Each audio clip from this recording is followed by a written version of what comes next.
গাছে কখন কীটনাশক দিবেন? এটার উত্তর কিন্তু সবাই জানেন, কিন্তু সঠিক পদ্ধতি মেনে কখন দেওয়া লাগবে সেটা কিন্তু সবাই জানেন না, যার কারণে ফল ঝরে পড়া বা গাছও মরে যেতে পারে।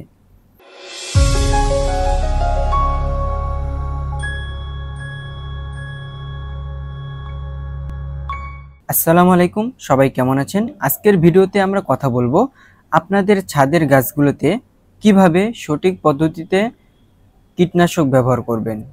তাহলে চলুন ভিডিও শুরু করা যাক। প্রথমেই জেনে নেই গাছে কখন কীটনাশক ব্যবহার করবেন। গাছে যখন নতুন কুশি আসবে অথবা নতুন ফুল আসার আগে অবশ্যই কীটনাশক ব্যবহার করা ভালো।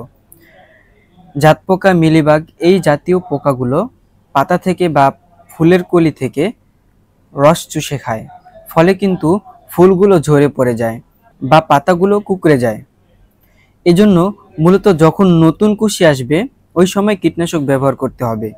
ফুল আসার আগ মুহূর্তে কীটনাশক ব্যবহার করতে হবে। একটা জিনিস অবশ্যই খেয়াল রাখবেন, গাছে যখন ফুল ফুটবে তখন কীটনাশক ব্যবহার করবেন না। এতে যদি আপনারা কীটনাশক ব্যবহার করেন তাহলে ফুলগুলো ঝরে যাবে, পরবর্তী দেখা যাবে এতে আর ফল হবে না।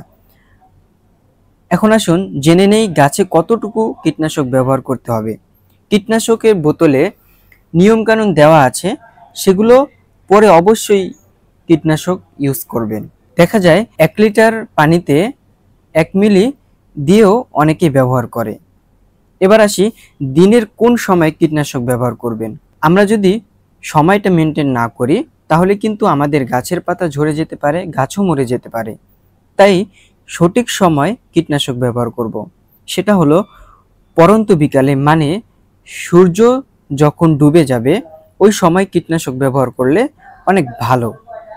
রোদ অবস্থায় কীটনাশক ব্যবহার করা যাবে না, এতে গাছ মরে যাওয়ার সম্ভাবনা আছে। এবার জেনে নেই আমরা কোন ধরনের কীটনাশক ব্যবহার করব। বিশেষ করে যারা ছাদ বাগানে বা বারান্দা বাগানে আছে তারা। তো বাজারে কিন্তু অনেক রকম বিভিন্ন প্রুফের রাসায়নিক কীটনাশক পাওয়া যায়। তো আমি আপনাদের সাজেস্ট করব আপনারা রাসায়নিক কীটনাশক ব্যবহার না করে জৈব কীটনাশক ব্যবহার করুন। এই জৈব কীটনাশক ব্যবহার করাতে শরীরে কোনো ক্ষতি হবে না, গাছেরও কোনো ক্ষতি হবে না, আপনারা বিষমুক্ত ফল খেতে পারবেন। জৈব কীটনাশকের ভিতরে আছে মেহগনি তেল, নিম তেল, নিমপা, এগুলো আমাদের কাছে পেয়ে যাবেন। এগুলো কীটনাশকের ভালো কাজ করে। এই প্রোডাক্টগুলো অর্ডার করতে বা বিস্তারিত জানতে স্ক্রিনে দেওয়া তথ্য অনুযায়ী যোগাযোগ করুন। তো আজকের ভিডিও এখানে শেষ করছি, দেখা হচ্ছে নতুন ভিডিও নিয়ে। আল্লাহ হাফেজ।